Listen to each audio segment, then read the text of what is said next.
decade there in the late 50s, early 60s, when there's this conflict between the monetary economists and the Keynesian economists, and they're really in two camps, and they think they have nothing in common. Now, what's happened over the last 50 years is, thank goodness, economic science moves forward, and we figured out how to pick and choose from both of these two camps that used to think they had nothing in common to figure out what are the good and the bad out of each of these camps so we can craft together a more nuanced story.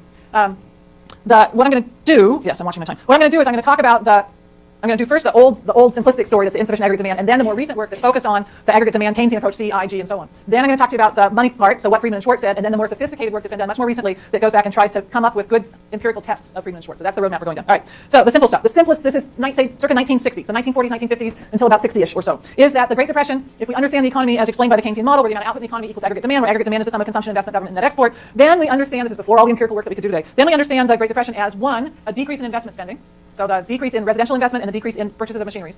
That kicks off multiplier effects. So we get to round after round after round of decreases in output, decreases in income, decreases in spending, decreases in output, decreases in income, decreases in spending, because people are laid off who used to build buildings or make machines. They don't have as much income, they can't buy as much stuff, they cut back consumption spending. That the government, and this is the takeaway for people who are reading the general theory, that the government could have stepped in and increased aggregate demand by doing expansionary fiscal policy, but the expansionary fiscal policy was not tried. So we'll look at those numbers on Thursday that show that expansionary fiscal policy just simply wasn't tried in the Great Depression. And that the bottom line of all of this is that we could have avoided the Great Depression if fiscal policy had been more expansionary sooner. So the simple Keynesian story, circa 1950, 1960. Investment went down, kicks off multiplier effects, fiscal policy wasn't tried. If they'd only done fiscal policy the way they should have, we wouldn't have had the Great Depression.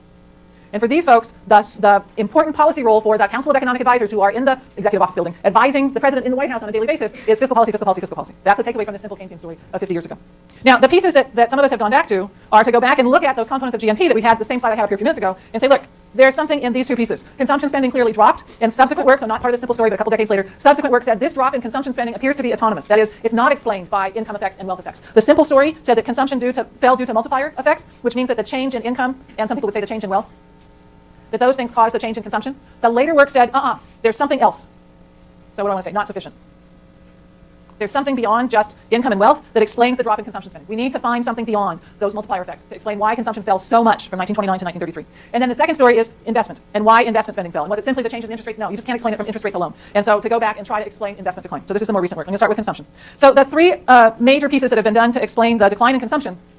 The first starts with work that was done by Frederick Mishkin, who's I heard the New York Fed or back at Columbia. I forget which. And for some of you know him because he wrote a book that you use for some class. So a finance book, or he's got a new macro book out that they're using, I think, in 100B. And didn't he also write a principles book? I don't know. He's written a whole lot of textbooks. So if you do it right, it's the road to riches. If you're like me, it's not the road to riches. It's just like the road to a lot of late nights. But anyway, he did it right. So Mishkin says that people cut back their purchases of durable goods more than you would predict from income and wealth effects. That people cut back their purchases of durable goods because they wanted to avoid what he called a distressed sale of durable goods. He also used the same theory, by the way, to explain the decline in housing construction.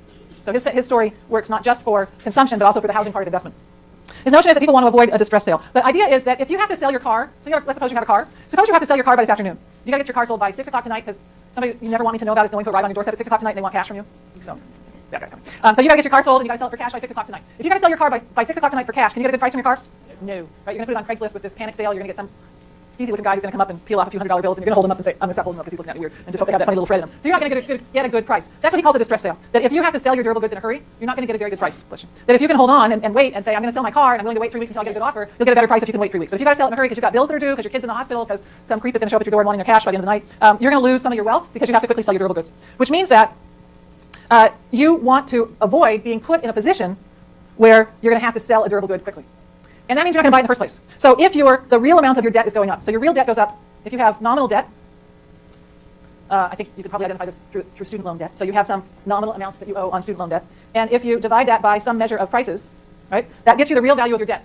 Well, if prices go down, the real value of your debt goes up. That you don't owe anymore. So if you've got student debt right now, $20,000, you've got student debt of $20,000. If wages and prices go down between now and 2018, that $20,000 is going to suck up more of your income percentage-wise than it would have if prices and wages had gone up. So if the real value of your debt goes up, you don't want to tie up your wealth in durable goods that you may have to sell in a hurry in order to pay off some of that debt. So if your real debt goes up, or if your wealth goes down. So if the value, if you have, if you're in Cyprus, and you had like $1,000 in your checking account in Cyprus, and then you woke up this morning and you thought, oh, they're going to take a 6.75% tax out of my $1,000 that I had in my checking account. I now have only $900 and some odd dollars in my checking account. That's a decrease in your wealth. So if your real value of your debt goes up, or if your wealth goes down because you had money in those banks that failed, you're not going to want to tie up more of your wealth into durable goods where you could take a real hit if you had to sell those things in a hurry. And so when your real debt goes up or your wealth goes down, you're going to avoid buying durable goods because you don't want to get caught in a position where you have to make one of those distress sales. You're just not even going to buy an appliance or a piece of furniture or a car in the first place.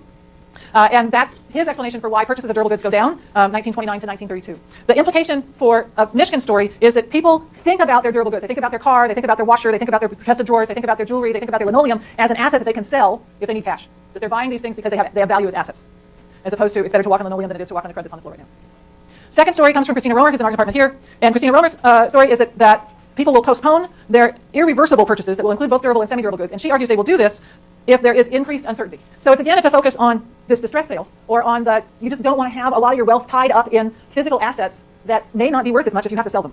So, if I could take these shoes down, I don't know what I just bought. If I had to take the shoes down to the consignment store and try to sell my shoes at the consignment store, I'm not going to get anywhere near the $69 I paid Zappos for these shoes, right? So people don't want to tie up their wealth in not just durable goods, but semi-durable goods like shoes as well, when there's uncertainty, when they just like, I don't know what's going on, I don't understand Paul Krugman's columns, I don't know, but it seems like everybody on CNBC is screaming these days, including that man that screams all the time anyway.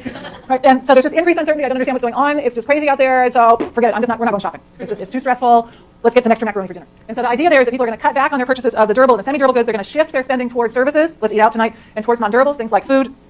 And the implication here is that the stock market crash affected everybody. The stock market crash not only affected the 5 to 20% of the population that had wealth in the stock market, which decreased their wealth and would have decreased their spending, but because it heightened uncertainty, had an effect on everybody. Everybody said, I don't know what's going on, but let's go to Rubio's. Let's not go to Macy's. How much did consumption, I missed the key phrase, amongst those in work? No. Wages fell 10%. What? No. So the presumption you had is that the decline in wages is 10%, the decline in prices is 30%. No. The decline in wages is 10% per year. The decline in prices is 30% over 4 years. Yeah. So the real wages, nominal wages are going down with prices. Yeah. All right. Third story comes from somebody you know, that'd be me. And that story is that people were cutting back on consumption in an effort to avoid defaulting on their installment contracts. So this relates to both the When Your Word Is Not Enough article and the stuff I was talking about earlier in terms of consumer durables. And that is that most purchases of durable goods in the 1920s were installment purchases. People were buying them on the installment plan. And if they missed a payment, then these goods were going to be repossessed. And the finance companies did repossess, and most of the repossessions they did were in the first 3 years or so of the contract. Because of the large down payments and the short terms of these contracts, and because the contracts were written in such a way that the surplus, the difference between the amount that was still owed on the contract, in my example earlier today that was $600, and the value of the good, in the example I had earlier today that was $850, that surplus value of $250, the contracts were written in such a way in the early 1930s that surplus was not returned to the consumer. That surplus was kept by the sales finance company. That meant that people lost wealth. And so the argument that I make is that whether people had an actual loss of income or an expected loss of income, they were going to cut back wherever they could on their consumption spending in order to be able to make those installment payments and to avoid default. In fact, the default rates, the repossession rates rise, but only a very little bit, nowhere commensurate with the rise in unemployment or the drop in income in the first years of the Great Depression. And as we saw in the previous chart, the decline in consumption spending is across the board. So people are cutting back not just on the durables, not just on the semi-durables, not just on paying their broker, but across the board, cutbacks in consumption spending. I was going to say something else. Oh, the loss of income. This relates to work that's been done on debt deflation. So there's an old article by Irving Fisher. Debt deflation, something. I forget the rest of the title of the article. It's probably cited in my piece. And the basic story there is that when you have debt that's fixed in nominal terms, it's basically the thing I just did. When you have debt that's fixed in nominal terms and your income goes down, and you still have to pay that debt that's fixed in nominal terms, that leaves you relatively little money left over for everything else. So if your car payment is $50 a month and your income started out at $150 a month, you had $100 a month left over for everything else. But if your car payment is still $50 a month and your income gets cut to $120 a month, instead of $100 a month left over for everything else, you now have only $70 left over for everything else. Because the debts are fixed in nominal terms, the percentage decline in consumption spending is bigger than the percentage decline in income. And the way to avoid that, to avoid having that big drop in consumption spending, is to say, screw it, I'm not going to make the payments on my car anymore like my brother-in-law did. I'm not going to make the payments on my car anymore, they can come and repossess the car. But in an era in which people have wealth tied up in their cars, when repossession means loss of wealth, people avoided default. And so the argument is that people cut back on all forms of consumption as a way of avoiding default. Implication is that financial institutions matter, because the extension of the story is what happens in the second dip. By the second dip, there has been, can I use the word revolution again? Probably not. There has been a massive change in legal and political thought. In the 1920s, when these installment contracts were first being written, the feeling was that, I excerpted this in today's handout. So table 1 in today's handout is the relevant columns from this PDF from the article.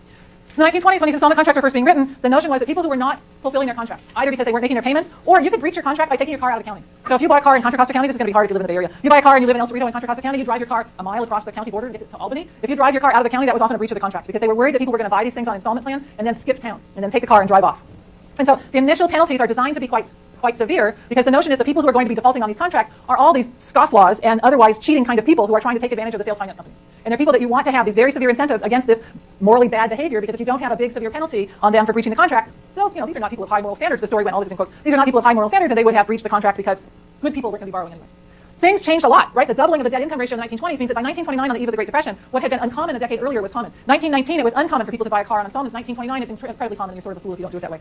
And then what happens is the severe default penalties, which you also saw on mortgages in the 20s leading into the 30s. The severe default penalties, instead of being a strong incentive against morally reprehensible behavior, become a severe penalty against people who have been slammed by the economy. So that you're taking somebody who's been hurt by the economy, who's lost their job, who's a victim of a downturn, and you whack them again by giving them this extremely severe penalty on missing the payments on their installment contract or missing a payment on their house contract. Between 1931 or so and 1938, state after state after state changes mortgage contracts and changes installment contracts, so that in the case of installment contracts, those surpluses have to be returned. In the case of mortgages, the penalties become less severe for defaulting on your mortgage. And so there's this revolution, I guess. I'm going to call it revolution, a legal revolution, that makes the default penalties less severe, so that by the time the second dip happens, 37, 38, it's not costly to default on your car loan. that you are not going to lose wealth if you default. Many more people default. Many more people have their cars repossessed. Consumption spending does not experience this autonomous decline in 1938 that it did experience in 1929-30 because of the change in car contracts. That's the story.